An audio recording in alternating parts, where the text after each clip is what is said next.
ఇస్రాయేలునే ఎందుకు ఎక్కువగా ప్రేమిస్తాడు దేవుడు మిగిలిన వారికంటే అనంటే, ఇస్రాయేలునే ప్రేమించడు ఆయన. ఎక్కడెక్కడైతే బానిసత్వం ప్రబలుతోందో, ఎక్కడెక్కడైతే మనుషులు అణగారిపోతున్నారో, ఎక్కడెక్కడైతే ప్రజలు పెంట కుప్పల మీద పడి ఉంటారో అక్కడక్కడ నీ రాజు హృదయం వెళుతుంది. ఎక్కడెక్కడైతే ఇశ్రాయేలు తనను తాను షూరు వంటి, తనను తాను దమిష్కు వంటి, తనను తాను గాజా వంటి, తనను తాను సిరియా వంటి ఆలోచనలోనికి ఇశ్రాయేలు మునిగిపోతుందో అక్కడక్కడ ఇశ్రాయేలు పైకి అష్షూరీయులను తీసుకొని వచ్చాడు. చిరుత పులులు వంటి గుర్రములను తీసుకొని వచ్చాడు. మిడతల వలె గంతులు వేసే గుర్రముల మీద అష్షూరీయులను తీసుకొని వచ్చి వారిని చెరపట్టి తీసుకొని వెళ్ళాడు.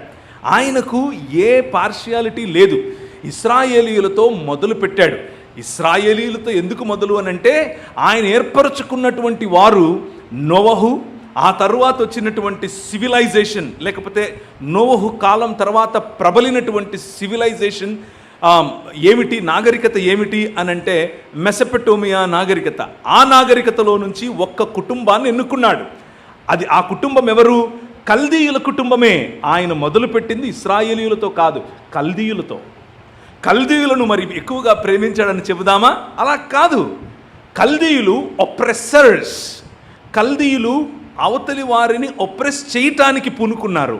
ఇశ్రాయేలీయులు ఒప్రెస్డ్ అనగా కల్దీయులు మరియు అష్షూరీయులు వంటి వారు ఐగుప్తీయులతో సహా అదిమివేయ చూచినటువంటి ఒక కుటుంబము ఇశ్రాయేలు.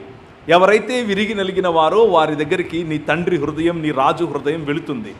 నీవు ఈరోజు అలాంటి పరిస్థితుల్లో ఉంటే, నువ్వు ఈరోజు గనక విడిచివేయబడినట్లుగా ఫీల్ అవుతూ ఉంటే, నువ్వు ఈరోజు గనక వెలివేయబడినట్లుగా ఫీల్ అవుతూ ఉంటే, ఈరోజు గనక నువ్వు ఏంటి నా పరిస్థితి అని విరిగి నలిగిన హృదయంతో, ది బ్రోకెన్ అండ్ కంట్రైట్ స్పిరిట్తో గనక నువ్వు ఉంటే, నీ రాజు ప్రమేయం నీ జీవితంలోనే.